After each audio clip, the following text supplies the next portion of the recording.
Welcome everybody. Thank you for coming to our JBMS Zoom talk with Teresa Yonge. I'm Kate McPherson. I run the John Bradburne Memorial Society, and I would like to introduce you to Teresa Yonge, who's going to be doing her Zoom talk for us all tonight. I hope you enjoy it. Over to you, Teresa. Thank you, Kate. Good evening, everybody. I'd like to start this evening with a very special moment of when I first climbed up Chigona. It was 3 years ago, and I was so excited to get up to the top and go and see it. I'd just arrived the day before, and I took my little iPhone, and I thought, right, I'm going up before dawn, and I'm going to go and see what it's like up there. So my introduction is that first walk on Chigona 3 years ago.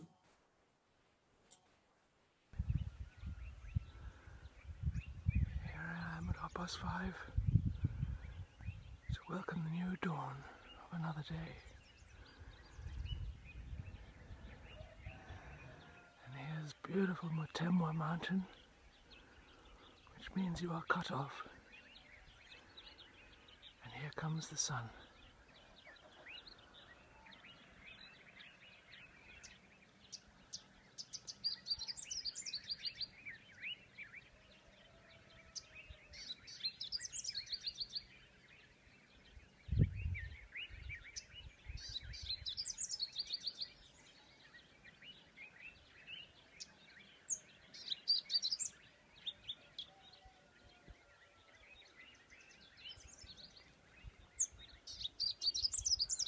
My pathway up.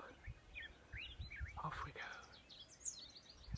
Well, now, I guess I really want to tell you about my first time at Mutemwa. It was only, I was born and brought up in East Africa. I'm one of 4 children, and we were all born in Uganda, and we all settled down. In 1973, we went to the Cape.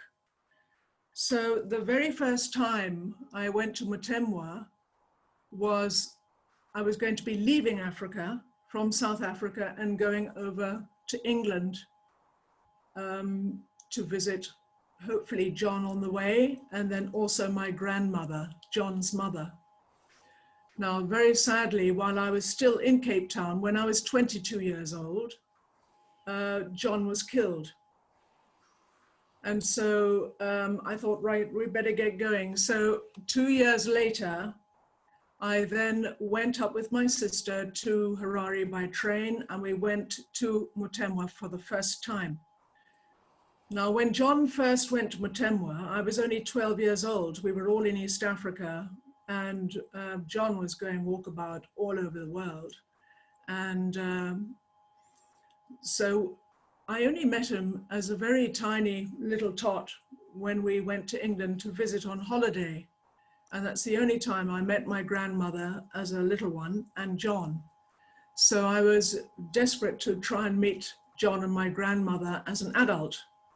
Anyway, so my sister and I, we got to Zimbabwe when I was 24, and Father Dove took us out to Mutemwa. Now, I was struck immediately of the incredible joy that was there. And I was desperate to run up that mountain. I'll go up Chigona and go and take a look, but it just wasn't the right time. We were literally just going there for the day.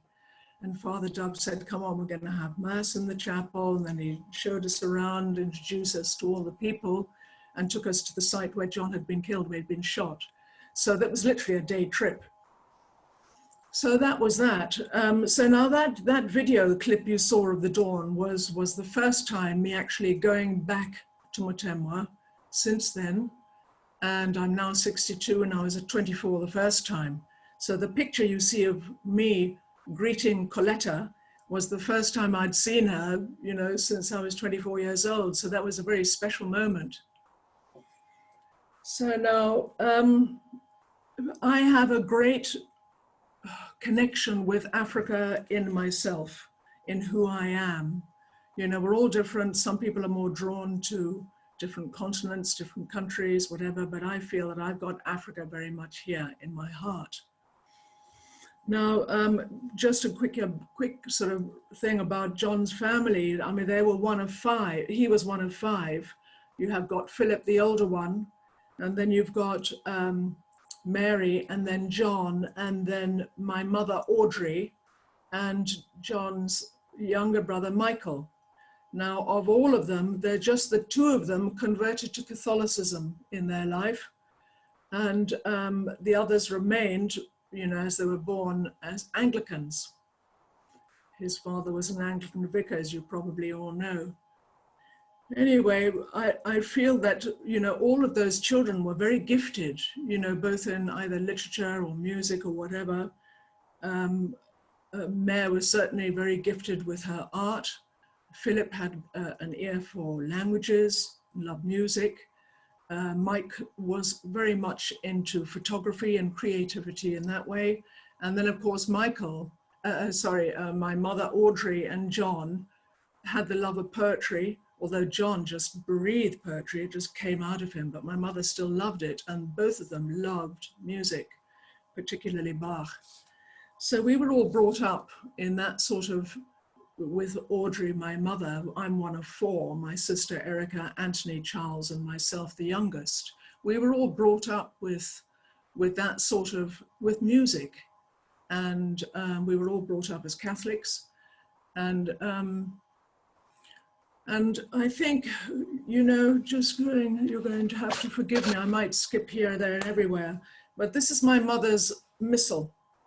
And when I look in her, she was a very, very devout, very like John. Both of them were very, and as they got older, you know, their faith became even stronger. And if I look in the first page of my mother's missal, you've got a picture of John. This was given to her on her 2nd anniversary when she married my father. And in the first page here at the top, it says, "Without me, you can do nothing." And then, of course, the Serenity Prayer. And so my mother, you know, it's funny because as you go along in life, you kind of remember some things that you hear along the way that really, boom, they sit with you. And one of the things my mother used to say to me was, we will always be looked after. We are always looked after. And I used to take it that, oh, yes, we always sort you out. But actually, it's not that. It was a much deeper thing that she was saying about we are looked after. Now, going back to my grandmother, John's mother, one of the things that my mother told me that she used to say, which I suppose to all her children, but we certainly got it as well. Would you want me to say? Sorry, can you hear that? Can I carry on, Kate? All right, and Misty, my grandmother, would say, do not judge. Now, for a grandmother and a mother to give that across to somebody of do not judge is pretty profound. So there we are. And so I have found with my own life a great feeling for Africa and Mutemwa, but also as I've gone along in my life, I've had ups and downs. I see my life as a sort of a river where you go through and you experience and you know, it's like this, it's up and down. And I have come to a place where it's almost as if I have an incredibly deep faith in God. And I have found as I've got older, it gets stronger and stronger. And it's here, it's within. And I have found that nothing can touch me in that, because I've had such an interesting life and had so many different experiences where there has been a variety of everything, including great joys, but also great suffering. And I feel that through that adventure, nothing else matters anymore when you come to realize what does matter. And for me, I have come to realize that the only thing that does matter is God. And I see God as love. And the journey has been incredible in that I think to myself, well, what is God? Who is God? What is that? And after a prayer meeting that we had in our local prayer group, you know, we were talking about, you know, giving testimonies and things like that. And I went to bed that night, 3 a.m. I woke up and boom, I started saying, what is it? You know, what is God for me? And I'd just like to share this with you briefly. This is how I see God. And of course, I don't know if you can see very much, but the main thing is love. I mean, the main thing is love. And within that love, you've got the Trinity. You know, you've got the Father and the Son, Jesus Christ, and the Holy Spirit, which, and around all of that is encased, and I've got Our Lady here encased, you know, but this is what sort of came up, and that sort of makes sense to me. And yet I've come to a place where I see God or love in everyone and everything. And I really mean that. You know, I can sort of look at whether it's the senses, you know, you can taste, see, hear, connect. You look at somebody, you look at a piece of bread, it is just God, love and God is everywhere, it's in everything. And I feel that. And I feel that John sort of, you know, had that longing, that searching. And, you know, when he was just going walkabout, he was kind of searching for God, of course, and love. And, you know, when he wrote all that poetry, I mean, that one thing that he writes about, you know, you can't see it, might be back to front, but God's love within you is your native land. So search none other. So he was there going, walking about the world, searching and searching and searching. And, you know, came to the end when, you know, when Heather Benoit sort of took him out to Mutemwa, and he suddenly felt as if he had landed at Mutemwa. Boom, here it was. He was here, you know, it was his sort of destiny to be the best that he could be and the greatest where he could be for God, for love. And so I really get that. So where are we now? So that's Africa. So meeting Coletta and whatnot. And that's a bit about my family. So what is love? I feel that love, it's not one thing. Love is, to me, everything. Love is when I look at you. Love is when I witness something, when I see or hear. You know, love is holding a baby's hand or looking at, you know, a bird or something. And God is in all of that. So that's how I see God is love. And everybody has their own idea of God and love, but that's really how I see it. And so there we are. Now I need a bit of help here with this.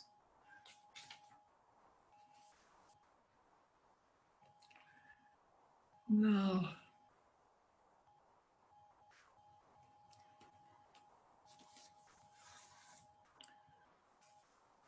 I would also like to say about sort of being awake and being aware and being present and conscious. And because I think the best way to be in this life where you can truly connect with God and love is to be in the present moment. And if we're aware and we are open to that, being present, you know, not letting the mind go for the past or to the future, and just being present, because where we are present, we can truly, really experience and feel God and love. And I think, you know, even if you take a walk out in the countryside or whatever, just look. I mean, that walk that I took up on Chigona, it was extraordinary. You just start, you saying, okay, I want to go do that. You go and you start taking one step at a time going forward. And I came across the Stations of the Cross, you know, Arthur and Olga, Arthur de Savio Azevedo created those Stations of the Cross, and they were stunningly beautiful. And I felt that that first walk going up Chigona was so inspired by the Holy Spirit, in that it started off at the bottom with listening, stopping, you know, and we need to stop and take time and slow down, because that's how we connect with God and each other and life and the planet. So slowing down, going up Chigona, stopping, listening to the dawn chorus, and then say, okay, this is my way, I'm going up. I had my little phone, and I came across all the Stations of the Cross going up to the top. And as I got to the top, the sun was literally coming up. And it was amazing, you know, I'd never seen anything like it, in that the sun was coming, and I placed myself behind the Stations of the Cross, and the sun I placed in Christ's face. And it was like, this picture was so beautiful, like it was effortless. So when you go and live in the present and live in going forward and experiencing and being open to everything that is around you, you invite, everything comes in, you experience life and love.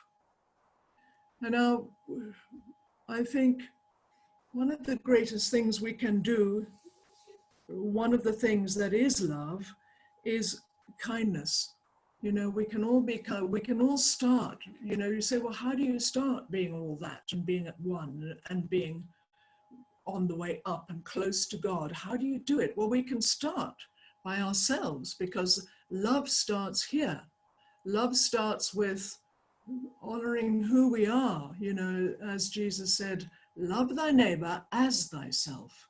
So first of all, we honor ourselves and be kind and gentle to ourselves.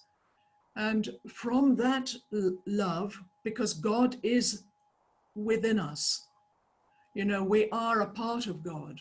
So if we honor that ourselves, from that we can then go out and be that love to everything and everyone. We can go out and we can give a smile. It doesn't have to be materially. It can be, what can I do for you? You know, make a cup of coffee, or see a stranger and smile at that stranger in the street, or let a car go by. You know, that's love. That's being present. That's being slowing down and being part of God. And we've all got the opportunity to do that. And John, you know, you think about, you know, what is a saint? A saint to me is a human being who is on his way up close to God, you know, going up and really going up a rung, up a rung, up a rung, closer to God. And through their example of that, and their example of being unconditional love as much as you can, because Jesus Christ, of course, was the one who was totally unconditional love, you know, being crucified on the cross. And so Jesus Christ is the ultimate example to us. So we follow Christ in aiming for unconditional love. And that is what saints do. And yet it can be done almost sort of not to be a saint, but just because love is within them so much that they just do that automatically. So you become that part of God, which is love. I mean, you think of Mother Teresa. I mean, she didn't think, I'm going to do this to be a saint, or John, I'm going to do this to be a saint. No, they just became love. They became part of that, which was the example, which is the example that we can follow of Jesus Christ, you know, how we can live our lives. And we've all got our lives. They're all so different. We come in, we've had conditioning from our families, you know, from when we were little. And the conditioning, we have sometimes, if it's difficult conditioning, we need time. We need time to sort of sort things out and really heal ourselves. And that's where the self-love comes. You know, let's heal ourselves. And so that's the main thing that we try and aim for. Sorry, I can hear a noise. So the ultimate of unconditional love when Jesus Christ was on the cross, I mean, can you imagine that? You're dying, you're on the cross, and you say, Father, forgive them, for they know not what they do. And if you can go beyond someone's behavior, you know, if they're sort of difficult or whatever, but actually you can look further. You can look further and think, well, why are they like that? Why have they become sort of grumpy or prickly or whatever? And it's usually because they've suffered, and you know, maybe from their childhood or the conditioning or whatever. And it's not them, it's not who they are, it's just how they're reacting to life, because they haven't quite yet learned about being their true essence of who they are, which is love. And that can sometimes take time. So there we are. So Jesus on the cross, you know, he looked down and said, forgive them, they know not what they do. And some people who are unconsciously behaving in a way that is not good, look beyond it, you know. And like Misty said, John's mother, our grandmother, said, do not judge. Because if we judge somebody and say, oh God, they're grumpy, you know, just try and change that and say, I wonder why they're grumpy. What have they suffered? What's the matter? I wonder what the matter is. And if you look beyond actually what's happening that's affecting you, if you go beyond that, it gives you a greater ability to come closer to God and to be closer to becoming unconditional love, of accepting things just as they are. So there we are. Now, what else? Okay, signs. You know, I'm just looking here. I've got a picture of David Crystal here. And, you know, I just love it when we're given signs, you know, from the other side. You know, David's, it's incredible. He was off going to some talk. Where was it? In Lancaster. And then he gets taken down the road, whatever. And what has he seen? He suddenly and he was going to go and do a talk on John. What does he see? He sees John giving his support. And he passes a street called Hornbeam Street. I mean, it's just incredible. And there are signs everywhere, like when Anne Lander wanted the 3 lilies placed on John's coffin at the cathedral in Salisbury, as it was then, placing 3 lilies for the Trinity. You know, Father, the Son, Holy Spirit, the 3 lilies went down. What happened? Blood dripped from under the coffin. There's a sign, you know, and we're given signs all the time. And you might get a bee, you know, you might sort of be praying and then you have bees or an eagle or something. I mean, today even, I was pottering around the house and I had buzzards calling outside. So I went outside and I looked and there were several buzzards flying and I thought, oh, hooray, goody, John is here. He's going to be with me on this talk to help me. And you must forgive me if I take a little time to get going, but I'm doing my best anyway. So do what Misty says and don't judge me, just try and be kind and tolerant. But anyway, a few years ago, I did another canoeing trip for Mutemwa for this first set of water storage tanks. And I said to John, because I chat to God, Spirit, Our Lady, I chat to everybody, my mother, John, all the time. And I said to John, come on, let's go. We're going to raise some sponsorship for some water tanks. Will you come with me, John? And will you please give me a sign that you're with me? Well, I tell you what, on the second day, I found a place to camp. I parked all my stuff and I went on the second day, okay? I had 134 miles to canoe on the River Thames. And on my second night, I landed all my kit, put it on this bank of the River Thames. What happened? I got surrounded by bees. I mean, it was incredible. I thought, heck, John, all these bees, what do you want to do? Should I not camp here? And me, I knew it was John. And, but there again, and I realized, well, actually, this was just your sign to say he's with you. And so that's having that trust and faith of connecting. And, you know, if you need help, you can ask. I mean, you've got your own guardian angel, you've got our Lord, you've got all of those on the other side just waiting to help you. You just ask. And then, you know, when I wake up in the morning, I sort of wake up and I think I start my day with, oh, hello, everyone. And I'm on my own, but I feel surrounded. I say, morning, Tiggy. Good morning, everyone. Hello. Thank you. Lovely bed. Thank you. And I start saying thank you.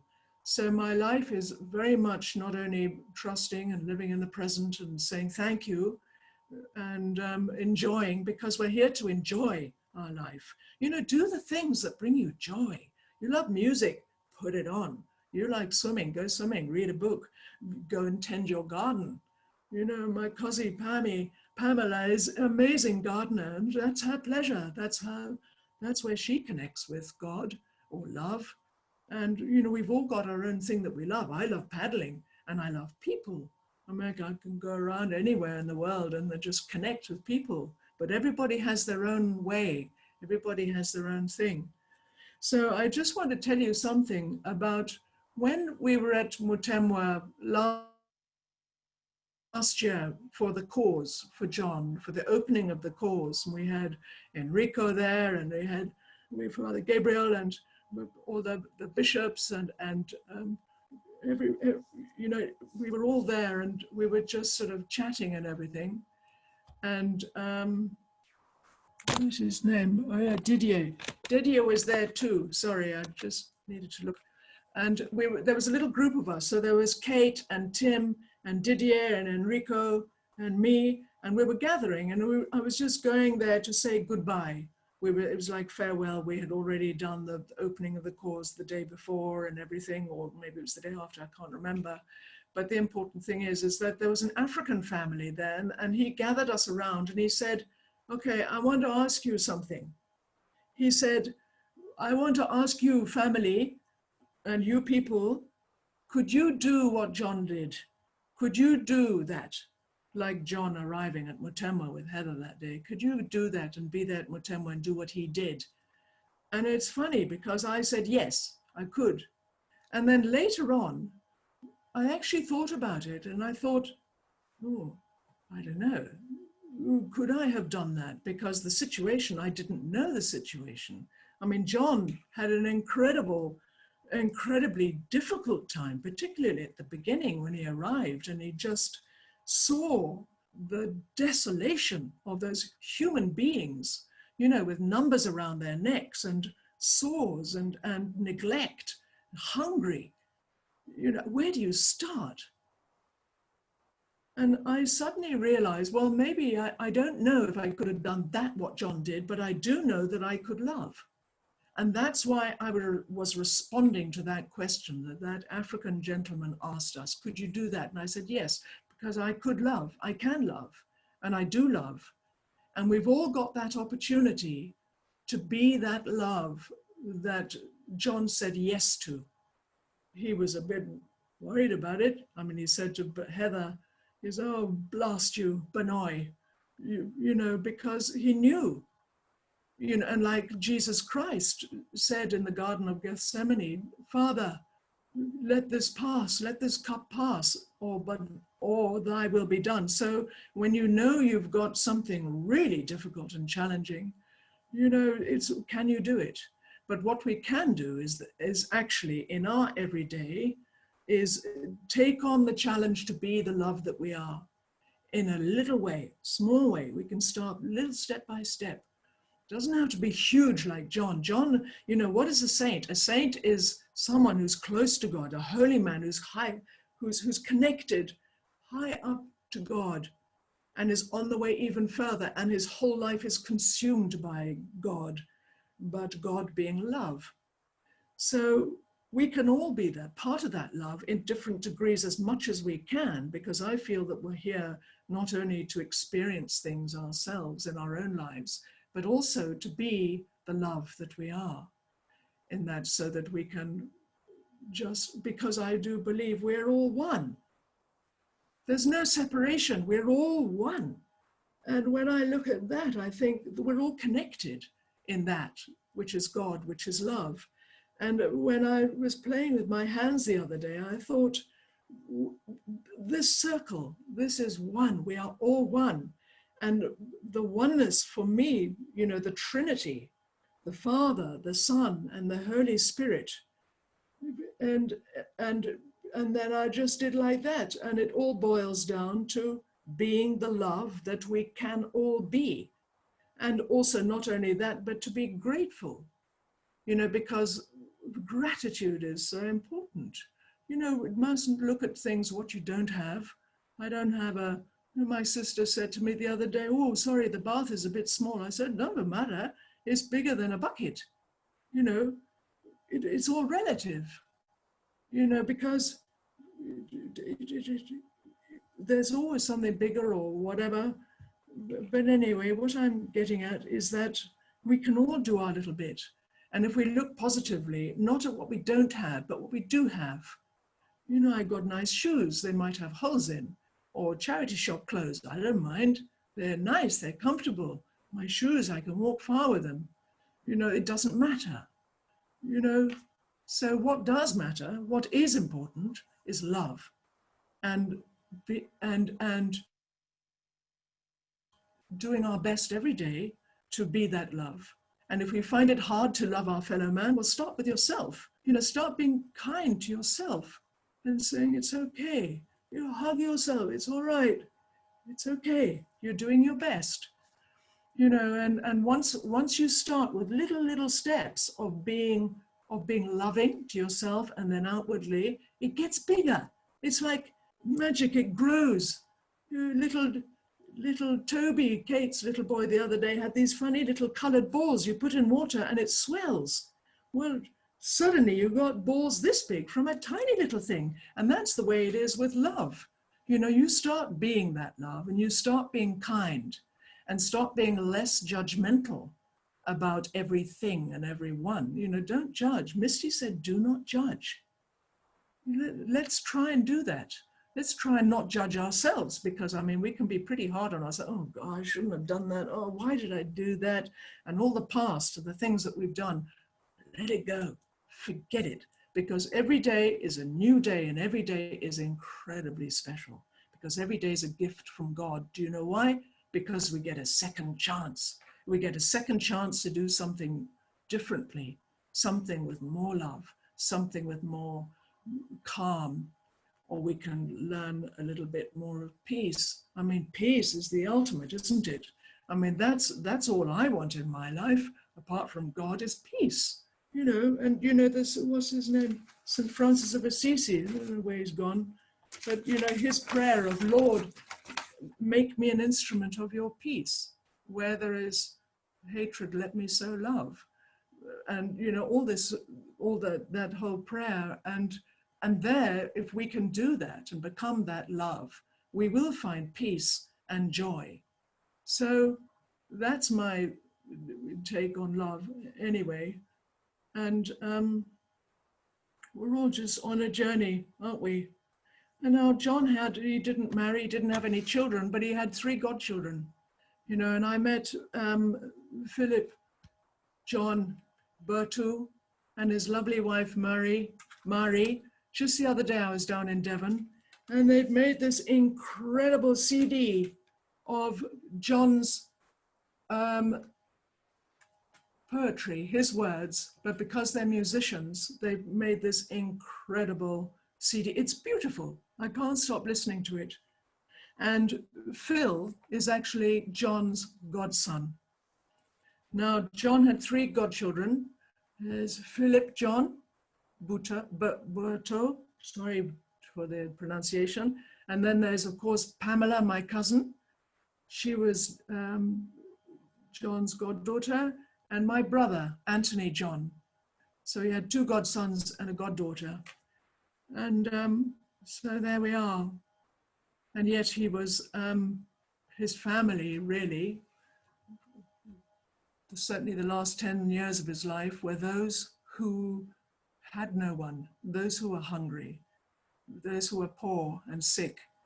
And that was his family then. And I sometimes think, you know, I wish I could have met John as an adult.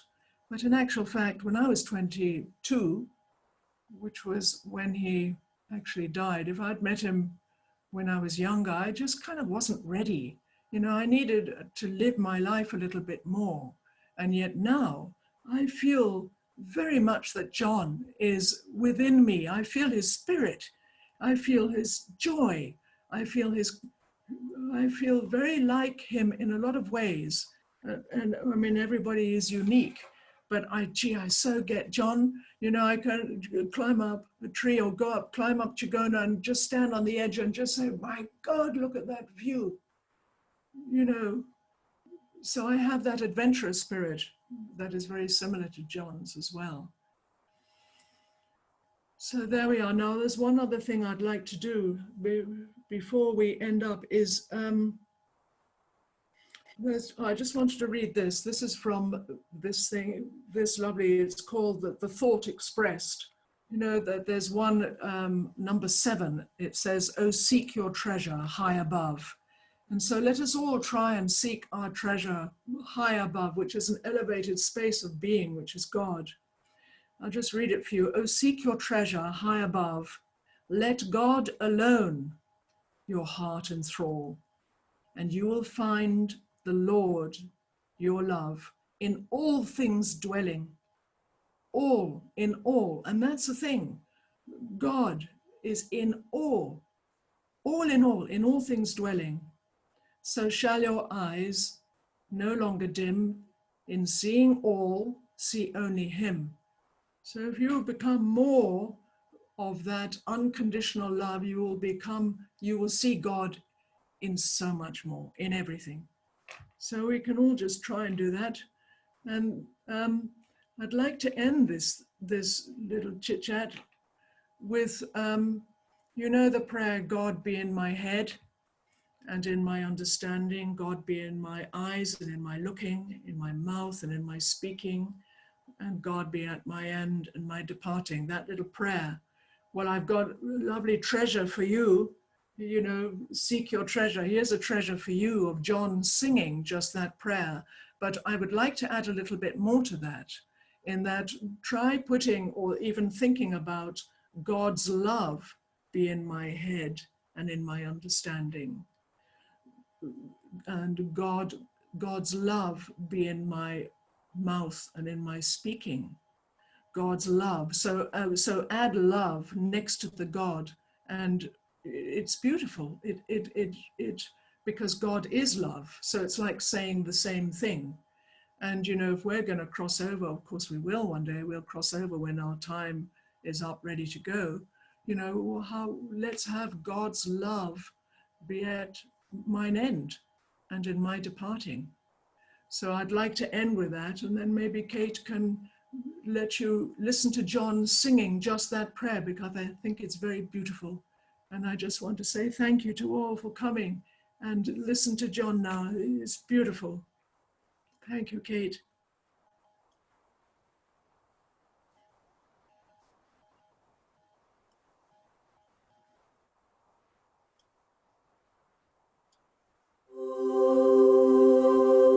God be in my head and in my understanding.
Thank you.